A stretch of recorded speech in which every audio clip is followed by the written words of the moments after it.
তুমি তোমার জীবনের যে সময়টা নষ্ট করছো গুনাহ করে, অবহেলা করে, উদাসীনতার মাধ্যমে, আমল না করে, ইবাদত থেকে দূরে সরে তুমি তোমার জীবনের যে সময়টা নষ্ট করছো, জাহান্নামের জন্য বরাদ্দ করছো, তুমি তোমার জীবনের সময় নষ্ট করে তুমি তোমার ক্ষতি করছো, নিজেকে জাহান্নামের উপযুক্ত করছো। লা তাকনাতু মির রাহমাতিল্লাহ, তোমার জন্য সুসংবাদ, আল্লাহর রহমত থেকে তুমি নৈরাশ হইও না, কারণ তোমার সামর্থ্যের আলোকে তুমি গুনাহ করছো, আর আল্লাহর দয়ার ভিত্তিতে আল্লাহ তোমাকে ক্ষমা করবেন। ইন্নাল্লাহা ইয়াগফিরুয যুনুবা জামিআ, নিশ্চয়ই আল্লাহ তোমার জীবনের সকল গুনাহ ক্ষমা করবেন। ইয়াগফিরুয যুনুবা জামিআ, যত গুনাহ তুমি জীবনে করছো, যত পাপ করছো, যত ভুল করছো, তোমার জীবনের সকল পাপ, সকল ভুল আল্লাহ ক্ষমা করবেন। ইন্নাহু হুয়াল গফুরুর রহিম, নিশ্চয়ই আল্লাহ ক্ষমাশীল এবং দয়ালু। এখন কথা, যদি আল্লাহ শুধুমাত্র আমার তওবার ভিত্তিতে আমাকে ক্ষমা করেন তাহলে আমার লস হবে, আর যদি আল্লাহর দয়ার ভিত্তিতে আমাকে ক্ষমা করেন তাহলে আমার লাভ হবে। কিরকম? যে আল্লাহ এখানেও বলছেন, হাদিসের মধ্যে, দোয়ার মধ্যেও বলছেন, সূরাতুল আরাফের মধ্যেও বলছেন, সব জায়গায় একটাই কথা, আল্লাহর দয়ার ভিত্তিতে আমাকে ক্ষমা করা। কেন দয়ার ভিত্তিতে? যদি আমি তওবা করার কারণে আমাকে ক্ষমা করেন, ধরেন আল্লাহ না করুন আমার জীবনের 10টা বছর গেল গুনাহের মাধ্যমে, জীবনের 10 বছর কোনো নেক করি নাই, শুধু গুনাহ করছি। এখন আমি আল্লাহর কাছে তওবা করার পরে আল্লাহ আমাকে ক্ষমা করে দিল, অর্থাৎ গুনাহটা মাফ করে দিল। এখন আমার জীবনের 10 বছরে গুনাহও নাই, সওয়াবও নাই, কিন্তু হায়াত তো এটা আমি গুজারছি, হায়াতটা তো আমি পাস করে ফেলছি। এখন আমার জীবনে গুনাহ নাই, এই জন্য আমি জাহান্নামের শাস্তি পাবো না, কিন্তু জান্নাতে যাওয়ার জন্য তো নেক থাকতে হবে। বুঝেন? জান্নাতে যাওয়ার জন্য তো নেক লাগবে। এখন আমার জীবনে গুনাহ না নাই, নেকও তো নাই। এখন জান্নাতে যাওয়ার জন্য নেক লাগবে। গুনাহ মুক্ত হইলাম, জাহান্নাম থেকে বাঁচলাম, নেকির অভাব, জান্নাতে যাবো কেমনে? এখন তো আমি আর পেছনে 10 বছরে চলে যাইতে পারবো না, আবার এই 10 বছর আমল করে নেক দিয়া পূর্ণ করব, সুযোগ নাই। এই জন্য বলি, আল্লাহ আমার তওবার কারণে আমারে ক্ষমা করবেন এটা নয়। ইন্নাকা আফুউন তুহিব্বুল আফওয়া, আপনি ক্ষমা করাকে পছন্দ করেন, এই জন্য আপনি আমাকে ক্ষমা করেন, আপনার দয়া দিয়া ক্ষমা করেন। আপনি গফুরুর রহিম, আপনি আমার অতীতের যে গুনাহ যুক্ত 10 বছরের গুনাহ মাফ করে দিয়া আমার যে 10 বছরের আমল শূন্য জীবন যেটা আছে, আপনি দয়া করে শূন্য জীবনকে নেক দ্বারা পূর্ণ করে দেন। সুবহানাল্লাহ। তাহলে আমার 10 বছরের শূন্য জীবন যখন নেক দ্বারা পূর্ণ হয়ে যাবে, আমি ওই নেক দিয়ে আপনার দয়া এবং ভালোবাসায় জান্নাতে চলে যাব। বিসমিল্লাহির রহমানির রহিম। ইন্না আনসালনাহু ফি লাইলাতিল কদর ওয়া মা আদরাকা মা লাইলাতুল কদর লাইলাতুল কদরি খায়রুম মিন আলফি শাহর তানাজ্জালুল মালাইকাতু ওয়ার রূহু ফিহা বিইذনি রাব্বিহিম মিন কুল্লি আমর সালামুন হিয়া হাত্তা মাতলাইল ফজর সুবহানাকা লা ইলমা লানা ইল্লা মা 'আল্লামতানা ইন্নাকা আনতাল আলিমুল হাকীম। আলহামদুলিল্লাহ, আজকে মাহে রমজানের 21তম তারিখ। আল্লাহ তাআলা আমাদেরকে মেহেরবানি করেছেন, আল্লাহ তাআলার ঘরে এসে তার হুকুম পালন করেছি এবং কোরআন থেকে কিছু আলোচনা শোনার জন্য আমরা একত্রিত হয়েছি। এই জন্য আমরা শুকর আদায় করছি আলহামদুলিল্লাহ। আজকে তিলাওয়াত করেছি সূরাতুল কদর, 97 নাম্বার সূরা। এই সূরা নাজিলের একটা প্রেক্ষাপট আছে, সেটা হলো একবার নবী করিম সাল্লাল্লাহু আলাইহি ওয়াসাল্লাম সাহাবায়ে কেরামকে সামনে নিয়ে ওয়াজ করতেছিলেন যে বনি ইসরায়েলের যুগে একজন আলেম ছিলেন, মুজাহিদ আলেম, যিনি 1000 বছর জিহাদ করছেন। রোজাদার অবস্থায় দিনের বেলা জিহাদ করতেন, রাত্রে তিনি কিয়ামুল লাইল করতেন, এর মধ্যে প্রয়োজন মতো বিশ্রাম করতেন। কিন্তু রাত দিন তার ইবাদতের মধ্যে কাটাতো, দিনের মধ্যে তিনি জিহাদ করতেন। জিহাদ অর্থাৎ বর্তমান গাজা এবং ইসরায়েলে যেটা চলছে ওইটা হচ্ছে জিহাদ। মানুষ জিহাদের বিভিন্ন অর্থ করে, শাব্দিক অর্থ, চেষ্টা করা, প্রচেষ্টা করা, এগুলো হচ্ছে শাব্দিক অর্থ। কিন্তু শরঈ অর্থ, ইসলাম জিহাদ বলে শুধুমাত্র ইসলাম বিরোধী শক্তির মোকাবেলা করাকে, সর্বোচ্চ শক্তি দিয়ে, অস্ত্র দিয়ে ইসলাম বিরোধী শক্তির মোকাবেলা, যেখানে জীবন হয় নিজেকে দিতে হয়, না হয় শত্রুর নিতে হয়, দুইটার যে কোনো একটা অপশন যেখানে আছে সেটা হচ্ছে জিহাদ। এবং হাদিসের মধ্যে জিহাদের ব্যাখ্যাও দেয়া আছে, তিনি হাতে তলোয়ার নিয়ে ঘোড়ায় চড়ে তিনি জিহাদ করছেন। তাহলে এখানে আরো স্পষ্ট, হাতে তলোয়ার থাকা, ঘোড়ায় চড়া, তাহলে কি ধরনের জিহাদ? তখনও কিন্তু বনি ইসরায়েলের যুগে জিহাদের প্রচলন ছিল, প্রত্যেক যুগে ছিল।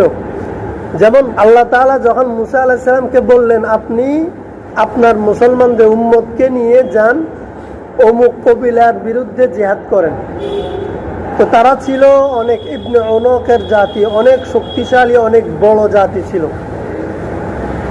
তো বনি ইসরায়েলের মানুষজন অর্ধেক পথ গিয়ে মুসা আলাইহিস সালামরে বলতেছে, ইযহাব আনতা ওয়া রাব্বুকা, ভাই ওদের বিরুদ্ধে জিহাদ করার মতো আমাদের সাহস নাই, দরকার নাই, তুমি আর তোমার আল্লাহ যাও। নাউজুবিল্লাহ। নবীরে বলতেছে, ইযহাব আনতা ওয়া রাব্বুকা, তুমি আর তোমার খোদা যাও, ফাকাতিলা, ওদের সাথে জিহাদ করো, ইন্না হাউনা কায়দুন, আমরা এখানে বসি, মানে তোমরা যাই জিহাদ করি, যদি মরে যাও তাহলে আমরা বাঁচলাম, আর যদি তোমরা বিজয়ী হও আমরা খাইলাম। এই স্বভাবের মানুষ আর কি, ও বনি ইসরায়েল।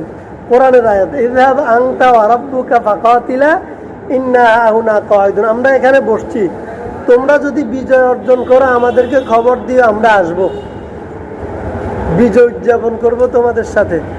কিন্তু তোমাদের সাথে গিয়ে ওদের বিরুদ্ধে যুদ্ধ করে, জিহাদ করে নিজের জীবনকে হুমকির মধ্যে ফেলতে চায় না। তাহলে ওই যুগেও জিহাদ ছিল। তো ওই আল্লাহর বান্দা জিহাদ করছেন 1000 বছর, রোজাদার অবস্থায়, দিনের বেলা জিহাদ, রাত্রিবেলায় কিয়ামুল লাইল, তাহাজ্জুদ গুজার। এই বয়ান যখন সাহাবায়ে কেরামের সামনে করছেন, সাহাবায়ে কেরাম তো পেরেশান, হতাশ, ইয়া রাসূলুল্লাহ সাল্লাল্লাহু আলাইহি ওয়াসাল্লাম, আমাদের হায়াত সর্বসাকুল্যে 60-70, আর উনি 1000 বছর জিহাদে করছে, আমরা তো হায়াতে পাই 60-70 বছর, তো আমরা তো পিছনে পড়ে গেলাম। তখন আল্লাহ তাআলা আজকের পঠিত সূরা যেটা, এটা নাজিল করছেন, মানে শেষ নবীর উম্মতকে সুসংবাদ দিয়ে সূরাতুল কদর নাজিল করছেন। নাজিল করে বলতেছেন, ইন্না আনজালনাহু ফি লাইলাতুল কদর, ও উম্মতে মুহাম্মাদি, আমি লাইলাতুল কদরে, অর্থাৎ কদরের রাত্রিতে এ কোরআনকে নাজিল করছি। সুবহানাল্লাহ। এ কোরআন তো অন্য কোন উম্মতকে দেয় না, আমাদেরকে দিবেন। সুতরাং কোরআন যে উম্মতকে দিবেন, সবে কদরটাও সেই উম্মতকে দিবেন। সুবহানাল্লাহ। এখানে আরেকটা কথা, আমরা রমাদানের শুরুতে আলোচনা করছিলাম, কামা কুতিবা আলাল্লাযিনা মিন ক্বাবলিকুম, যেরকম ভাবে পূর্বের উম্মতের উপর রোজা ছিল, একই ভাবে আমাদের উপরও রোজা। তাহলে রোজা পূর্বের উম্মতের উপরও ছিল, কিন্তু সবে কদর পূর্বের উম্মতের জন্য ছিল না। বুঝছেন? সবে কদর এটা আগের কোন উম্মতের জন্য সবে কদর বরাদ্দ ছিল না। তাহলে আল্লাহ আমাদেরকে স্পেশালি কত কিছু দিল। স্পেশালি আল্লাহ সর্বশ্রেষ্ঠ নবী দিলেন আমাদেরকে, যেটা অন্য কোনো উম্মতকে দেন নাই। সর্বশ্রেষ্ঠ কিতাব দিলেন, যেটা অন্য কোনো উম্মতকে দেন নাই। সর্বশ্রেষ্ঠ রাত্রি দিলেন, যেটা অন্য কোনো উম্মতকে দেন নাই। আর কি দরকার আমাদের বলেন? এরপরেও যদি আমরা আল্লাহকে সন্তুষ্ট করতে না পারি, তাইলে তো আমরা পড়া কপাল, দুর্ভাগা আমরা। এই জন্য চেষ্টা করা যেন আমাদের ভাগ্যটা নষ্ট না হয়ে যায়। সুবিধা বেশি পেলে অলসতা বেশি চলে আসে। শেষ নবীর উম্মতেরা সুবিধা বেশি পাচ্ছি আমরা, আল্লাহর পক্ষ থেকে অনেক বেশি স্পেশাল সুবিধা পাচ্ছি, আমরা অলস হয়ে আমল ঈমান বরবাদ করছি। আল্লাহ তাআলা বলেন, ইন্না আনজালনাহু ফি লাইলাতিল কদর, নিশ্চয় আমি কদরের রাত্রিতে কোরআনকে নাজিল করেছি। সুবহানাল্লাহ। ওয়ামা আদরাকা মা লাইলাতুল কদর। মানুষ প্রথম থেকে যে জিনিস সম্পর্কে জানা থাকে না, কেউ যখন বলে বলে এটা কি, যেমন বাজারে যখন নতুন কোনো ফল ফ্রুট আসে বা খাবার আসে, জিজ্ঞেস করে ভাই এটা কি, জিজ্ঞেস করে। এরপরে হ্যাঁ, তো আল্লাহ তাআলা আমাদের পক্ষ থেকে প্রশ্ন করছেন, প্রশ্ন করবেন আবার জবাব দিবেন। কেন? আমরা তো এত বোকা, প্রশ্ন করতেও জানি না, হয়তো জায়গা মতো প্রশ্ন করতে পারবো না। আমাদের জন্য বিষয়টা আল্লাহ প্রশ্ন উত্তরের মাধ্যমে স্পষ্ট করছেন। আরেকটা কারণ হচ্ছে, আমাদের বৈশিষ্ট্য হচ্ছে প্রশ্ন উত্তরের মাধ্যমে যে কোনো জিনিস বুঝা সহজ, বুঝানো সহজ। আর আমরা প্রশ্ন উত্তরের মাধ্যমে সহজে বুঝতে পারি, এই জন্য আল্লাহ নিজে প্রশ্ন তুলতেছেন আমাদের সামনে। ওয়ামা আদরাকা মা লাইলাতুল কদর, তুমি জানো লাইলাতুল কদর কি? আল্লাহ আমাদেরকে বলতেছেন, আমি যে বললাম লাইলাতুল কদরে আমি কোরআন দিলাম, কোরআন তো তুমি চিনলা, যাক পাইলা, কোরআন তোমার সামনে যে কিতাবটা আছে এটা কোরআন। লাইলাতুল কদরটা কি সেটা তুমি জানো? আমরা তো জানি না, লা আদ্রি। এখন আল্লাহ আবার জবাব দিচ্ছে, আবার আল্লাহ জবাব দিচ্ছে, লাইলাতুল কদরি খায়রুম মিন আলফি শাহর। লাইলাতুল কদর হচ্ছে 1000 মাসের চেয়েও দামি রাত। সুবহানাল্লাহ। লাইলাতুল কদর হচ্ছে এমন একটা রাত যেই রাতের মূল্য 1000 মাসের চেয়েও বেশি। সুবহানাল্লাহ। 1000 মাস 84 বছর 4 মাস না 3 মাস হিসাব করলে 1000 যদি হিসাব করে, আল্লাহ আবার এখানে 1000 বলেন নাই, আল্লাহ বলছেন 1000। অর্থাৎ 1000-এর মধ্যে সর্বনিম্ন 1000, 1000-এর মধ্যে সবচেয়ে নিচে কত? 1000। তার মানে আল্লাহ তাআলা 1000 বলেন নাই, বলছেন 1000। এটার রহস্য হইল এই রাত্রের ইবাদত যে শুধু কোন রকম ইবাদত করবে, তারা আল্লাহ কমপক্ষে 1000 রাতে ইবাদতের সওয়াব দিবেন। কমের মধ্যে যে শুধু এই রাতটাকে কিভাবে কাটাবে, একটা হাদিসের মধ্যে আছে, কেউ যদি এশার নামাজ জামাতের সাথে পড়ে তাহলে সে যেন রাত্রির অর্ধেক নামাজে কাটাইলো। সুবহানাল্লাহ। এরপরে যদি সে ফজরের নামাজ জামাতের সাথে পড়ে, সে যেন বাকি অর্ধেক রাতটাও নামাজের মধ্যে কাটাইলো। সুবহানাল্লাহ। অথচ সে এশার নামাজ জামাতের সাথে পড়ে গিয়ে ঘুমাইলো, এরপরে শেষ সাথে ঘুম থেকে উঠে ফজরের নামাজটাও জামাতের সাথে পড়ল, শুধু দুই পাশে বান্তা দিল, ফজর এশা জামাতের সাথে পড়লো, পড়ে সারা রাত নাক ডাকি ঘুমাইলো। আল্লাহ রাসূল সাল্লাল্লাহু আলাইহি সাল্লাম বলেন, তার আমল নামায় সারা রাত নামাজ পড়ার সওয়াব লেখা হবে। সুবহানাল্লাহ।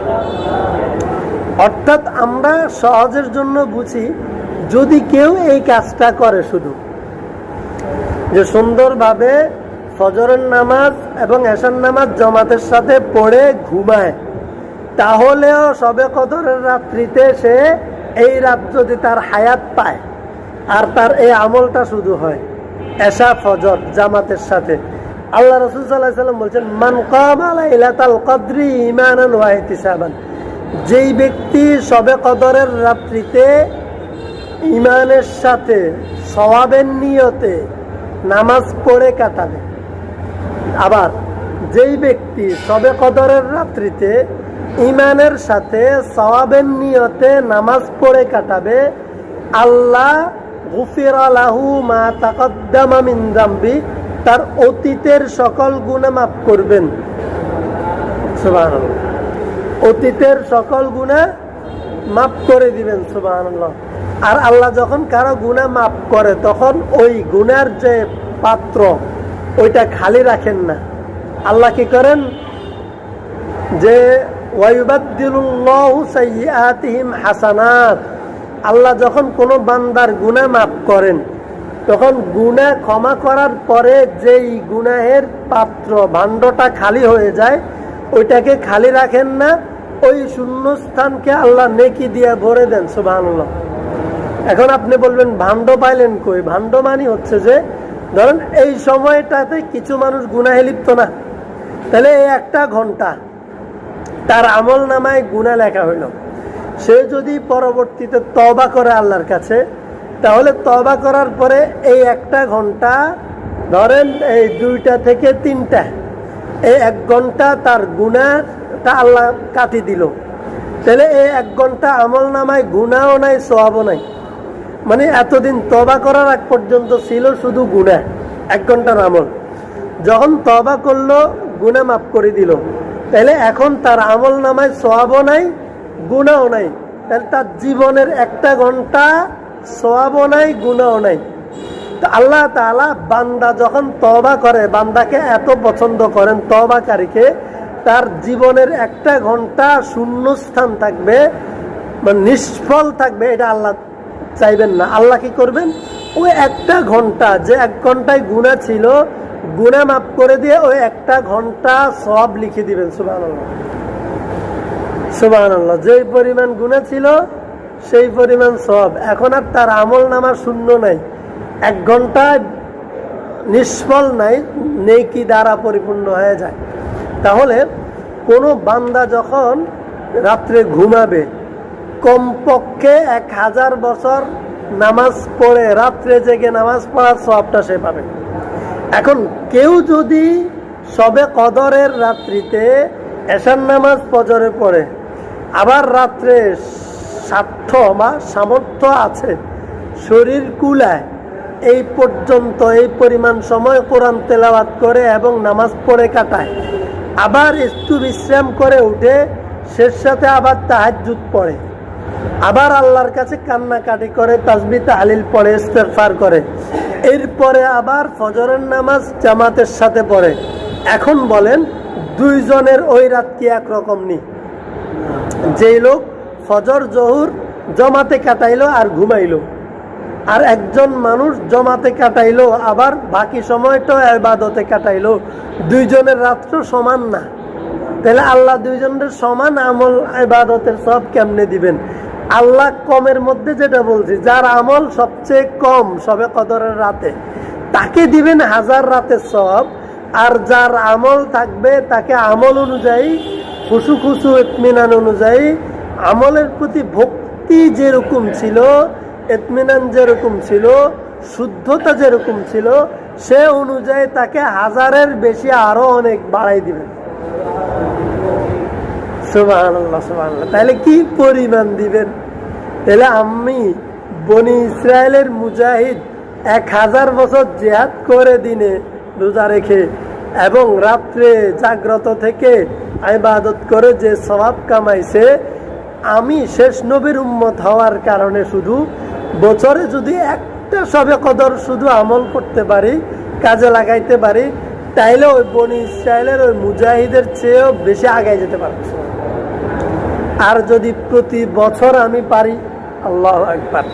এই জন্য আল্লাহ বলে, লাইলাতুল কদরি খায়রুম মিন আলফি শাহর, যে 1000 মাসের চেয়েও বেশি, 1000 মাসের চেয়েও বেশি, 1000 মাসের চেয়েও বেশি এই 1 রাতের দাম।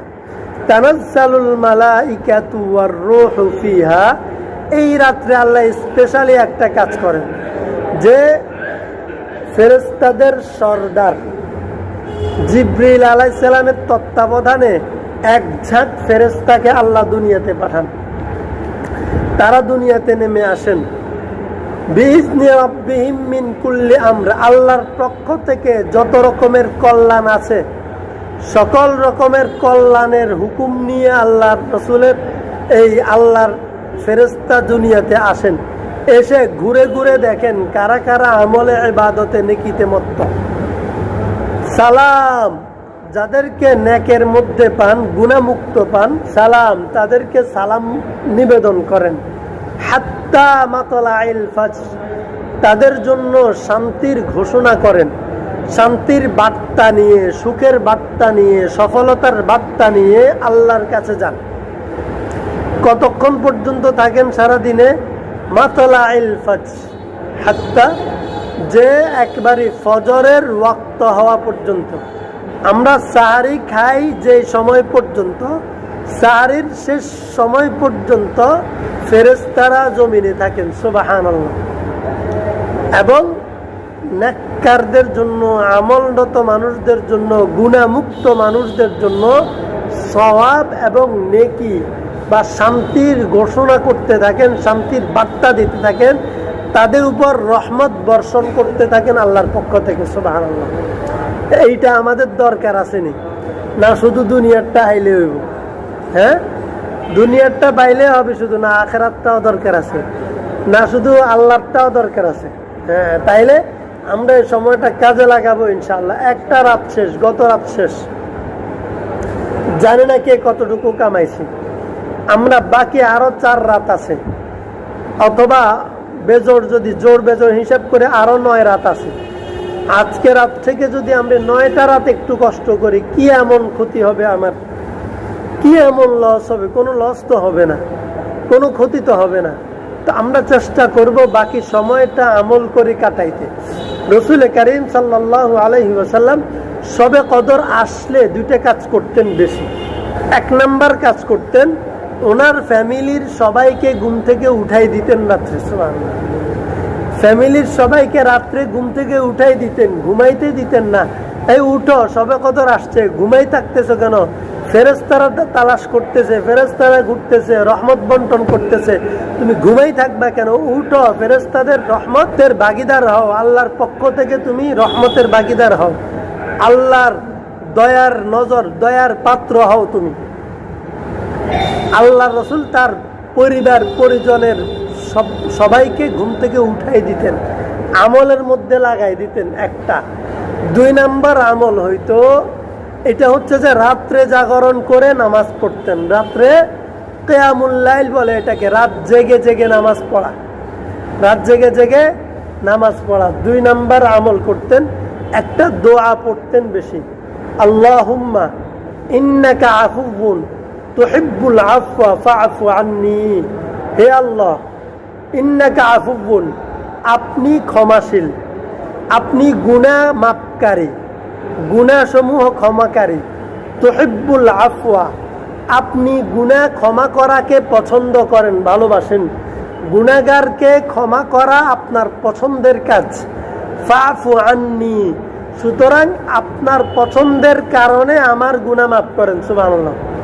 এখানে কি সুন্দর কথা দেখেন, যে আল্লাহর কাছে এটা বলেন না যে আল্লাহ আমি মাপ চাইছি এই জন্য আমাকে মাফ করেন, আমি ক্ষমা চাইছি, তওবা করছি এই জন্য ক্ষমা করেন, আমি নামাজ পড়ছি, আপনার গোলামি করছি, আমি ক্ষমা পাওয়ার উপযুক্ত এই জন্য ক্ষমা করেন, এইটা বলেন নাই।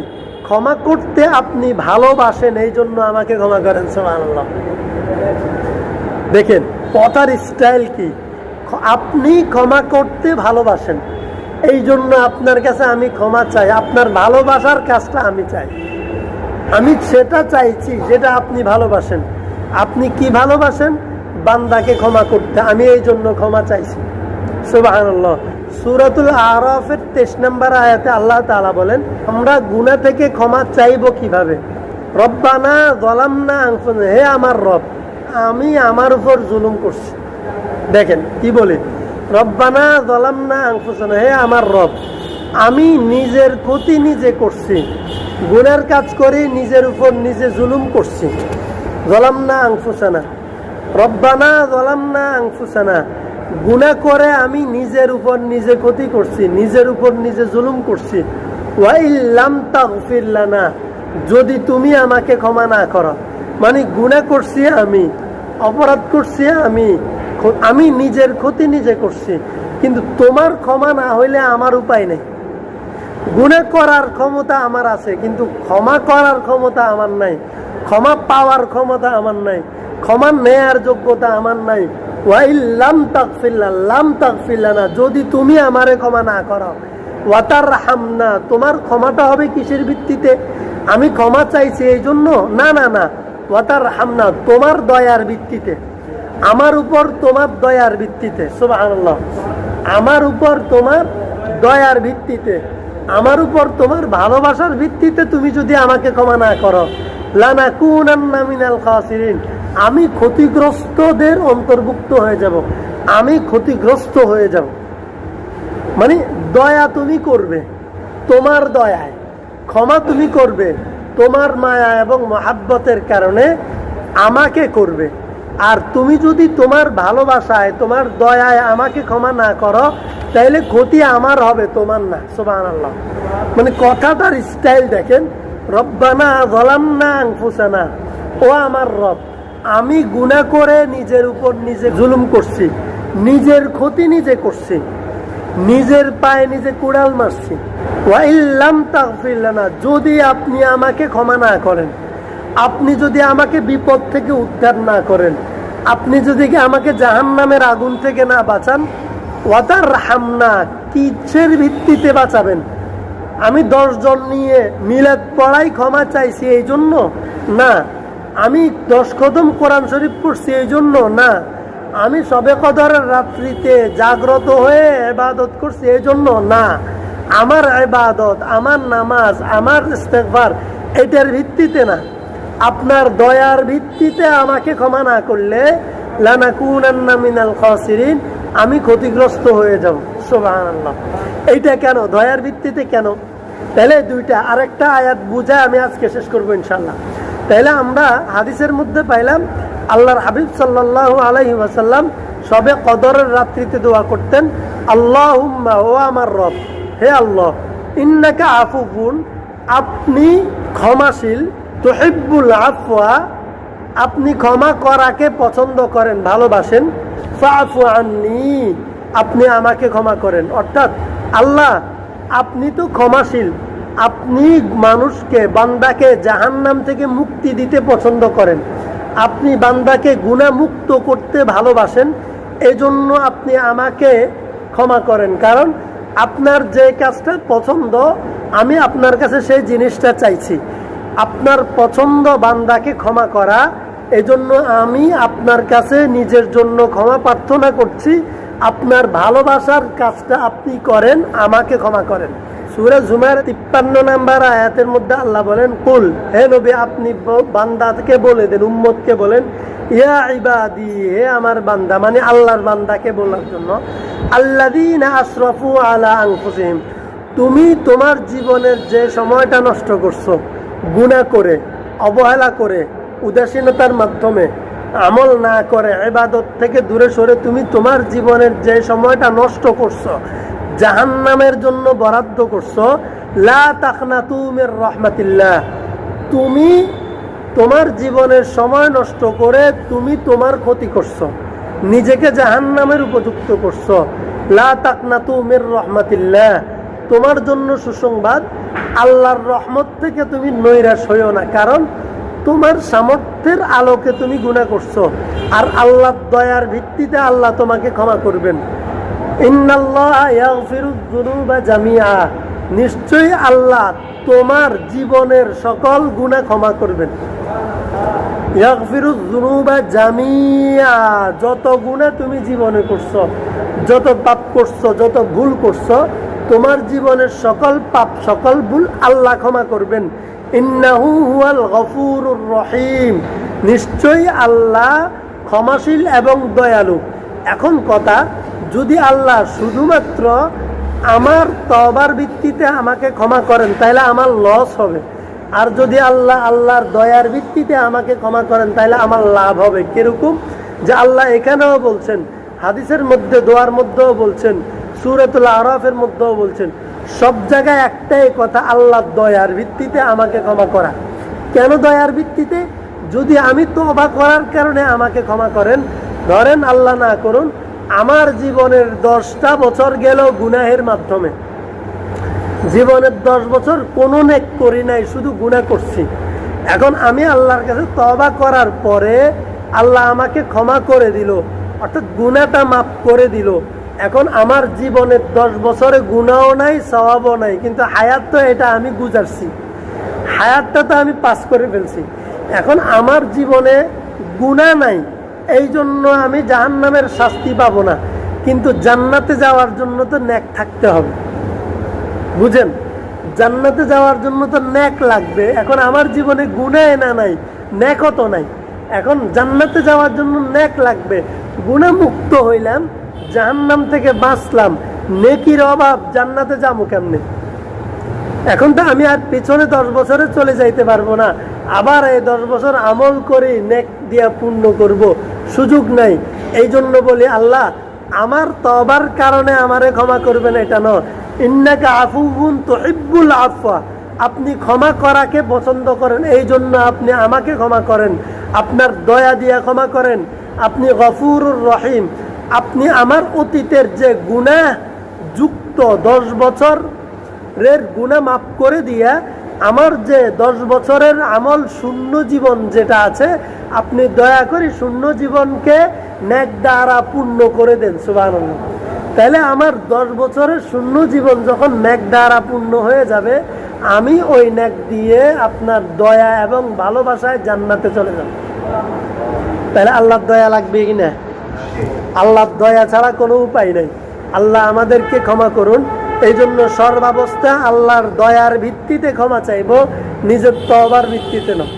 কি দয়ার ভিত্তিতে ক্ষমা চাইব, নিজের তওবার ভিত্তিতে নয়। এই জন্য আল্লাহ রাসূল দোয়া করতেন, আমরাও দোয়া এটা পড়ব, আল্লাহুম্মা ইন্নাকা আফুউন তুহিব্বুল আফওয়া ফা'ফু আন্নী। যদি আরবিটা না পারে বাংলাতে বলবো, আল্লাহ আপনি তো ক্ষমাশীল, আপনি ক্ষমা করাকে ভালোবাসেন, আপনি আমারে ক্ষমা করেন। ব্যাস, আপনি এই কাজটা গুনাহমুক্ত করাকে, গুনাহগার বান্দার গুনাহমুক্ত করাকে আপনার ভালো লাগে। এই জন্য আমি গুনাহগার আপনার কাছে আসলাম, আমার গুনাহমুক্ত করে আপনার ভালো লাগার কাজটা আপনি করেন, আপনার প্রিয় কাজটা করেন, আমাকে গুনাহমুক্ত করে আপনার আপন করে নেন। আমিন। ওয়া আখির দাওয়ানা আলহামদুলিল্লাহি রাব্বিল আলামিন। আসসালামু আলাইকুম ওয়া রাহমাতুল্লাহ।